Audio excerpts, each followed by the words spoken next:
ক্রিকেটের র্যাঙ্কিং কথাটা দল কিংবা ক্রিকেটারদের বাহ্যিক সৌন্দর্য এটা বুঝিয়ে দিবে আপনার পার্থক্য।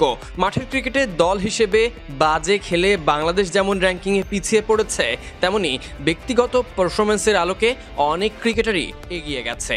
ব্যাটারদের র্যাঙ্কিংয়ে উন্নতি হয়েছে। বাংলাদেশের অধিনায়ক শান্ত এখন ব্যাটিংয়ে ক্যারিয়ার সেরা।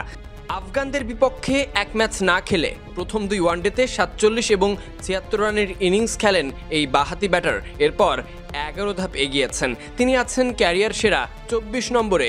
ইনজুরি নিয়ে শান্তর জন্য এর থেকে ভালো খবর কী বা হতে পারে?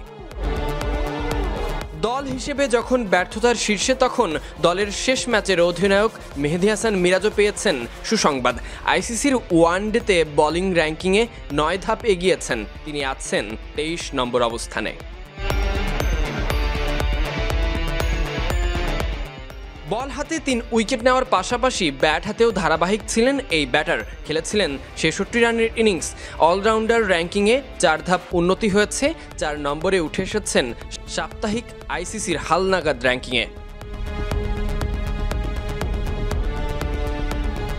ওয়ানডেতে অলরাউন্ডারদের র্যাঙ্কিংয়ে যেমন 4 ধাপ এগিয়ে মেহেদী হাসান মিরাজ এসেছেন 4 নম্বরে, তেমনি বোলারদের মধ্যে মুস্তাফিজুর রহমান 6 ধাপ এগিয়েছেন। ওয়ানডে র্যাঙ্কিংয়ে তিনি এখন আছেন 36 নম্বরে।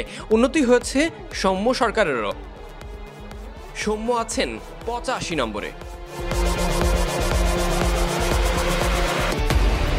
শান্ত রাতে দেশে এসে সকাল সকাল হোম অফ ক্রিকেটে দলের অন্যান্য সদস্যরা যখন আফগানিস্তান সিরিজ শেষ করে ক্যারিবীয় অঞ্চলে ইনজুরির কারণে টেস্ট খেলা হবে না তার, তবে সবকিছু ঠিকঠাক থাকলে সেখানে ধারাবাহিক উন্নতি বজায় রেখে টাইগাররা এই পরশ আবারও গায়ে মাখতে চাইবে। মনোযোগী হবে নিজেদের সাথে দলের র্যাঙ্কিংটাকেও উপরের দিকে তুলতে। Sadiq Ahmed Sani, BD sports time.